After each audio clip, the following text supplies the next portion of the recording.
Our first guest tonight is Shayne Neumann, and Shayne Neumann is the Shadow Minister for Veterans Affairs. Welcome to the program, Shayne. Good to be with you, Richo.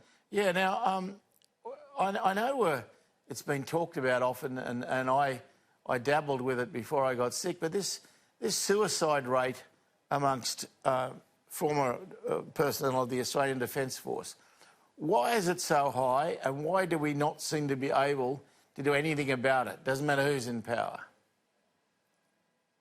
Well, you're right, it's very high. We have seen report after report, whether it's the Senate inquiry, the Constant Battle report, the National Mental Health Commission report, Pathways to Care, the recent Wellbeing and Mental Health Transition report, and even the Productivity report, which is an interim report, has identified these issues. Soldiers, sailors, airmen and women, they take enormous risks. They have experienced horrors that often we have never in civilian life experienced, whether it's plucking dead bodies out of water, seeing people slaughtered. Their families have endured that often with them, either personally, in terms of how they related when they came home, or indeed how they have actually dealt with their loved ones for years thereafter. So these are massive issues. This is, as you have identified, a national shame and a personal tragedy for these individuals. Yeah, it is. I've watched various governments try to deal with it, and it doesn't seem to matter what kind of psychological care is offered or what's done. It just goes on. It's so frustrating to see young men die when they don't need to.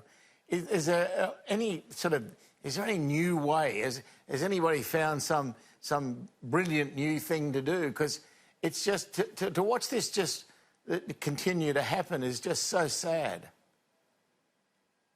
It is, and the Prime Minister said he wants to fix the problem. I saw that on the front pages of newspapers. I would recommend to him he have a look at the recommendations of those reports that I've identified.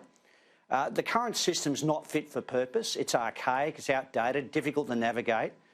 We should identify before these men and women leave the service that they've got problems, and that's what that transition report identified in the last couple of days. And we need lifetime care for these people. We owe a duty of care. We need better family engagement and support programs and strategies.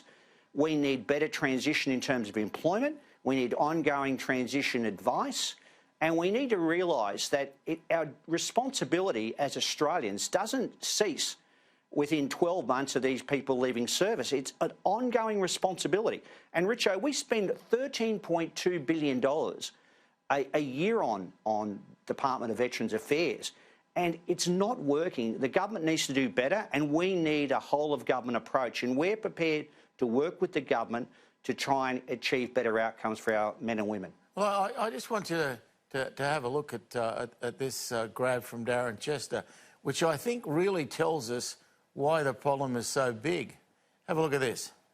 Now, we believe in the order of about 30 veterans per year take their own lives, and I'm sorry that I sound a bit vague on that, but we actually don't know every veteran in Australia. The only veterans we know in Australia are those who have registered with the Department of Veterans Affairs and receiving some level of support. Let me just pull you up on that. So you don't know, the government doesn't know, how many veterans there are. And that's right, David, and that's the reason why I believe we should have on the next census, a question in relation to have you ever served in the military, so we get a better handle on the exact number of veterans in our community. See, to me, that's an extraordinary statement.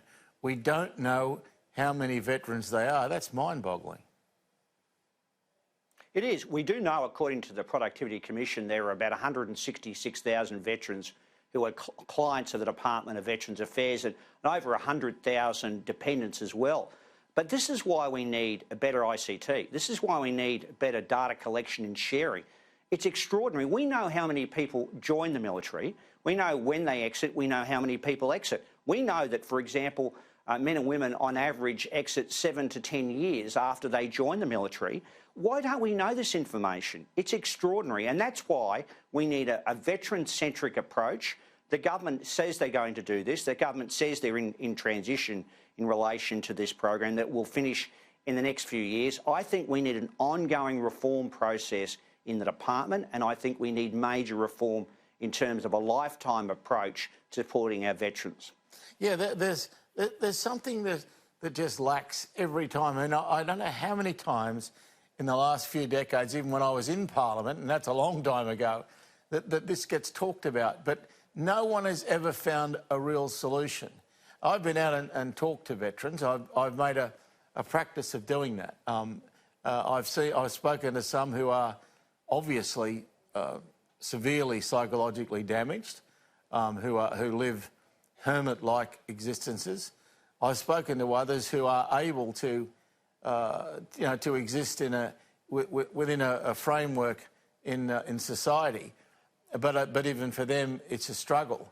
You see so much of this. There's so much of it around, and yet we just have never been able to come to grips with it properly.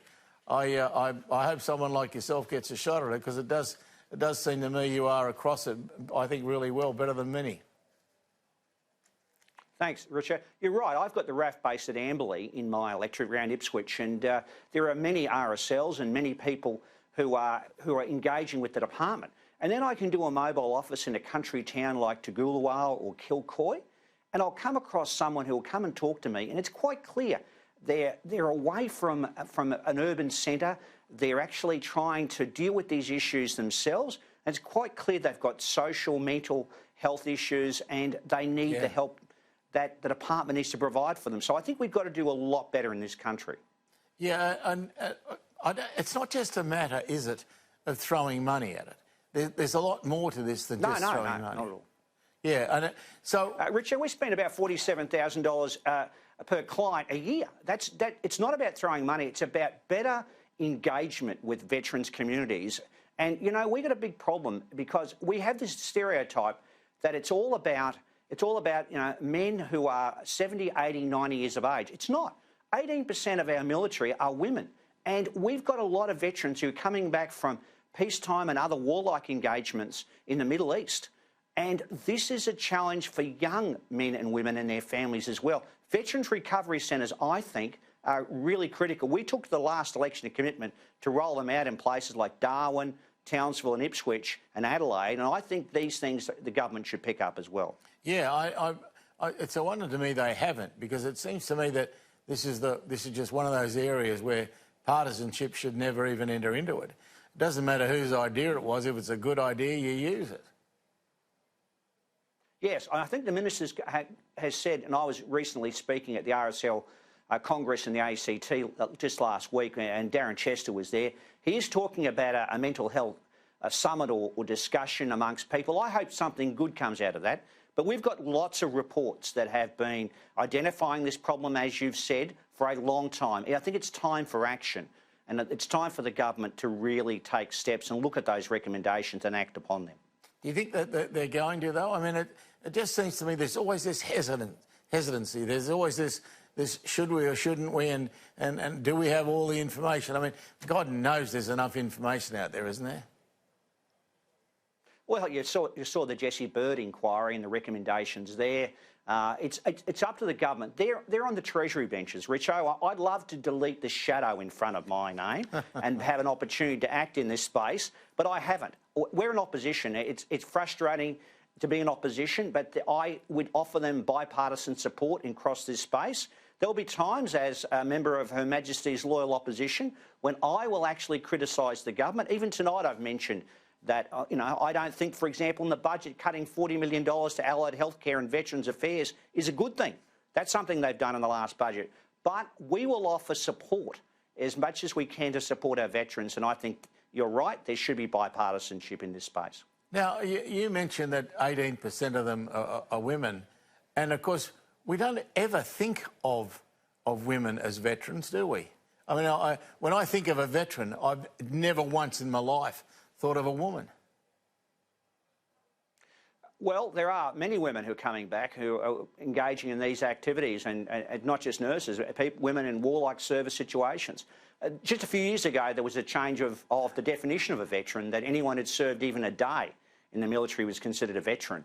And we need to think about these young men and young women, young families. around places like Townsville, Darwin, Ipswich and the like, because they're dealing with the challenges. And you mentioned about domestic violence. Can I say, Richo, before I was elected in 2007, I was an accredited family law specialist and represented mainly women who are experiencing horrendous domestic violence. These are some of the consequences that arise when people have mental health problems and have to deal with the psychological and psychiatric challenges and the trauma of post-traumatic stress disorder. And it's men and women who are victims in the circumstances and their children. So we need to address it. This is a whole-of-government approach that's required. There's a fine line there between what you do for veterans and just reporting violence to the police. Seems to me that even if there's good reason in the sense of trauma and having seen things that none of us want to see during their service life, it doesn't really matter when it comes to violence. If you're violent, something's got to be done about you. Well, that's true, but that's why I think we need also a family engagement and support program in this country, which we don't have. We proposed that. Amanda Rishworth, when she was our spokesperson, proposed that at the last election. I'm hoping the government will pick up that recommendation. And a number of recommendations, there are a number of things we put in our program at the last election. Things like, for example, recognition of skills qualifications. If you're a nurse, it's pretty easy to be recognised and work in, say, in the Royal Brisbane Hospital after you leave the service. But if you're an aviator, you get picked up often, and you'll see former military pilots actually on Qantas and Virgin, etc. But there are many qualifications that people have in the military, skills, that aren't automatically recognised, and that therefore they find it challenging when they go out into the workforce. So I think we need states and territories and professional bodies to also come to the party with recognition of qualifications so that people can get opportunities for employment. Unemployment is a debilitating impact, has a debilitating impact on veterans, and I think that we need to address these issues, and that's why I said we need a whole-of-government approach. Yeah, that's probably the only way of doing it. Just returning, though, to the question of females, how far do we allow females to participate in warfare? I know that we don't allow them to be frontline soldiers. Where does the barrier stop? How far can they go before that? Well, they do engage in a whole bunch of frontline activities, as you know. There are nurses who've spoken to me, for example, of their experiences in war situations. There are women who are acting in a whole range of areas that we would say put themselves at tremendous risk in war-like situations and have been in the Middle East. So these are brave women who actually are dealing with the challenges of having family at home, often children, and are coming out of those situations and having to deal with the issues and what they've seen and experienced in the Middle East and elsewhere. And this is the issue that you've alluded to in terms of those women. You are right to say it's not just about older men, it's about young women and young men as well. Yeah, as I said, it's just not the image that we think of, which I guess is a bit strange. Well, thank you very much for your time, Shayne. I really appreciate it. This is a subject that I think we need to speak about. And so if you're agreeable, I will have you back on, because I'd like to think that we cover this until there's some justice for all of those who've served and who've tried to move on. Thank you very much for your time. Yeah.